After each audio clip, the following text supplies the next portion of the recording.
ఏం కావాలి చెప్పు నీకు? ఏం కావాలి?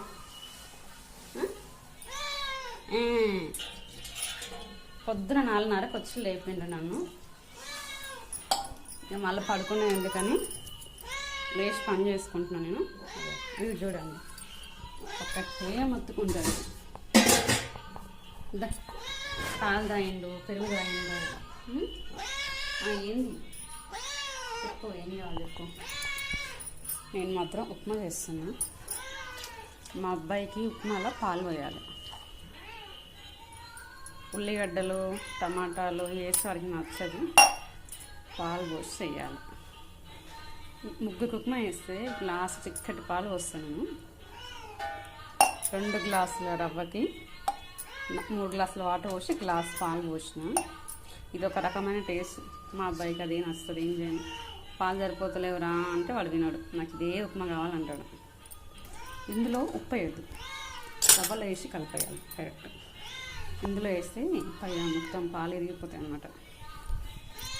ఏంది నీ బాధ? ఏం చేస్తున్నావు? మనీ మనీ ఎటో ఏం చేస్తున్నావు చెప్పు. ఆ సామాన్ సర్దొచ్చు కదా, ఇట్లా నా ముందు తిరిగే బదులు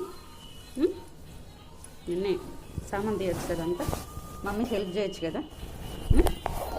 నీళ్ళ అంటే ఇట్లా ఎక్కుతుంటాడు మీదికి. ఏముంది నా మీద చెప్పు, ఏముందిరా నా మీద చెప్పురా.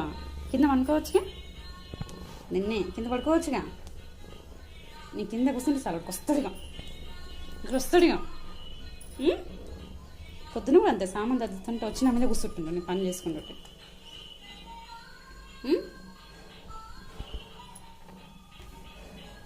పోతావు బయటికి? డోర్ తీనా?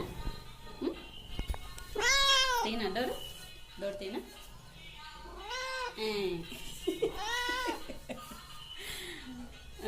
ఏడుదాకా వస్తాయి ఇట్లా, ఏడుదాకా వస్తాయి ఇట్లా. మర్చిపోపో, నీ ప్లేస్ ఏది?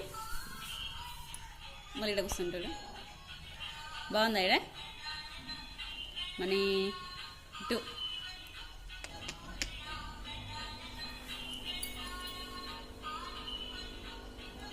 ఇంకేడికి పోతావు, ఏడికి పోతావు ఇంకా? నీ ప్లేస్ పడుకోపో, పడుకోపో, పడుకోపో.